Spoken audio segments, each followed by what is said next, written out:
যেখানে এনসিপি থেকে যাকে দেওয়া হয়েছে তাকে আমরা এই পর্যন্ত তাকে চোখে দেখিনি। সে আমাদের জনপ্রতিনিধিত্ব করবে কিভাবে? এই মানববন্ধনের মেন কারণ হলো বিগত 54 বছর ফ্যাসিবাদী আমলের এবং 16 বছরের আওয়ামী লীগ ফ্যাসিবাদের বিরুদ্ধে আমাদের 5ই আগস্টে 36 জুলাইয়ের মাধ্যমে এই বাংলাদেশকে একটা নতুন বাংলাদেশ আমরা পেয়েছি।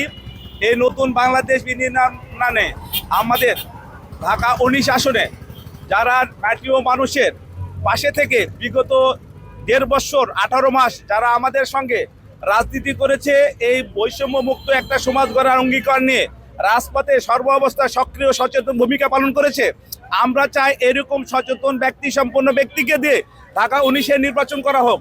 যে ব্যক্তিকে আজকে এনসিবির সেন্ট্রাল থেকে কোনো সিদ্ধান্ত, তাদের সিদ্ধান্তে আজকে ঢাকা 19-এর জুলাই যোদ্ধাদের যে ট্র্যাজেডি আপনারা জানেন যে আশুলিয়া একটা বাংলাদেশের 36 জুলাই একটা একমাত্র ট্র্যাজেডি পয়েন্ট যেখানে জুলাই যোদ্ধারা বুকে রক্ত দিয়ে 42 জন শহীদ এবং 554 জন আহতর বিনিময়ে এবং শত হাজার হাজার জনগণের রক্তের বিনিময়ে আজকে আমাদের আশুলিয়া, সাভার আশুলিয়া ঢাকা 19-কেও অবমুক্ত করা হয়েছে, ফাঁসিবাদ মুক্ত করা হয়েছে। সেখানে আমরা চাই এমন একটা রাষ্ট্রনায়ক বা আমাদের প্রতিনিধি, যে প্রতিনিধি এই সাভার আশুলিয়ার জাতীয় মানুষের, গণমানুষের ভাগ্য নিয়ে কাজ করবে, বৈষম্য নিয়ে, চাঁদাবাজ, দুর্নীতি, সন্ত্রাসের বিরুদ্ধে কাজ করবে। যারা বিগত সময় আমরা রাজপথে পেয়েছি, রাজনীতি করেছি, তাদেরকে আমরা রাজপথে পেয়েছি, তাদেরকে নিয়ে আমরা আগামীতে রাজনীতি করতে চাই। আমরা নতুন করে কোনো শাহবাগী তাদের বিগত বামপন্থী কাউকে নিয়ে আমরা এখানে রাজনীতি করতে চাই না। আমরা চাই যে আমাদের এখানে যারা বিগত 16 বছর এই ফাঁসিবাদের সঙ্গে কন্ট্যাক্ট করে, আমার ফাইট করে এবং এই 1.5 বছর 18 মাস যারা রাজপথে থেকে সকল প্রতিকূল পরিবেশে যারা আজকে সংগ্রাম করে আসছে, আমরা চাই এমন একজন রাষ্ট্র আমাদের প্রতিনিধি, তাদেরকে আমরা এখানে সিলেক্ট করতে চাই। যারা বাইরে ছিল, অস্ট্রেলিয়া, আমেরিকা, তাকে আমরা কাউকে চিনি না, কাউকে কোনোদিন পাই না। এই পর্যন্ত হাজারো প্রোগ্রাম হয়েছে, অনেক ফ্যাসিবাদী প্রোগ্রাম হয়েছে, এখানে চাঁদাবাজের বিরুদ্ধে প্রোগ্রাম হয়েছে, কাউকে কখনো আমরা রাজপথে দেখার পাই নাই। আমি সাভার আশুলিয়াতে বাংলাদেশের মধ্যে সবচেয়ে বড় কমিটি প্রদান করেছিলাম, বাংলাদেশ জাতীয় নাগরিক কমিটি, বাংলাদেশের মধ্যে সবচেয়ে বড় কমিটি 470 কমিটি প্রদান করেছি। তখন থেকে আজ অব্দি পর্যন্ত যতগুলো প্রোগ্রাম হয়েছে, এতগুলো প্রোগ্রামে কোনো প্রোগ্রামে দিলশিরা পারুল আপাকে আমরা কখনো দেখি নাই এবং রাজপথে কখনো তাকে আমরা দেখি নাই এবং তার এখন রাস্তা দেখি নাই, কখনো জুলাই যোদ্ধা দেখি নাই, কারোর মতো বিনিময়ও দেখি নাই, কোনো তার সভা সংগ্রামও দেখি নাই। এখানে অনেক এনসিবি থেকে অনেক দায়িত্বশীল আসছেন, তাদের সাথে আমার কথা হয়েছে, এনসিপি অফিসে আমাদের মিটিং হয়েছে, কিন্তু আমাদের অনেক প্রার্থীদের সঙ্গে কথা হয়েছে। সকল প্রার্থী থেকে মোটামুটি আমরা চিনি, কিন্তু এই যে দিলশিরা পারুল আপা তাকে আমরা 100 পথে আমি ফেসি চিনি নাই। আমরা জুলাই যোদ্ধা হিসাবে এখানে ভয়েস অফ জুলাইয়ের আমি একজন প্রতিনিধি, কেন্দ্রীয় সভাপতি হিসাবে আছি এবং এখানে অসংখ্য জুলাই যোদ্ধারা দাঁড়াইছেন, যারা জুলাই ফাইট আছে, অনেক আহত আছেন, এখানে অনেক আহত আছে, জুলাই যোদ্ধারা আছেন, যারা এই বাইপেলকে একটা ফাঁসিবাদ মুক্ত, আপনার চাঁদাবাজ মুক্ত একটা সমাজ করতে চায়। কিন্তু সেখানে এরকম কোনো নির্দেশনা তাকে আমরা পাই নাই বা তাকে আমরা রাজপথে দেখে নাই। সে নতুন একটা মুখে আসছে, তার সঙ্গে অসংখ্য তথ্যগুলো আসছে যেগুলো আপনারা মিডিয়ার অনেকে ভালো জানেন।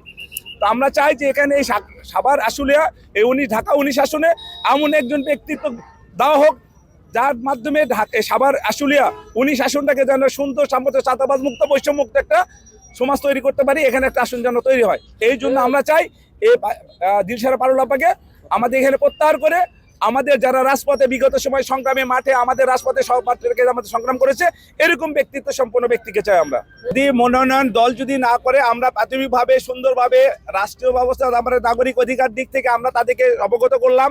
এরপর না হলে আমরা কঠোর থেকে কঠোর কর্মসূচি নিব, প্রয়োজনে আমরা এদেরকে বাধ্য করব, যাতে এখানে আমাদের এই ধরনের কোনো একজন জুলুম আমাদেরকে যেন কোনোভাবে চাপিয়ে দেওয়া না হয়, তাদেরকে আমরা বৈষম্য যেন করা হয়, আমরা যেন বৈষম্য মুক্ত থাকি। এই জন্য আমরা ব্যবস্থা, প্রয়োজন হলে আমরা সকল জনগণকে নিয়ে, দেশপ্রেমিক সকল জনগণকে নিয়ে রাজপথে দাঁড়াবো এবং প্রয়োজন আমরা এখানে এর চেয়ে বড় ধরনের কঠোর কর্মসূচি নিব।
এই পাশে ধরেন বাসা তো কালো আসবে।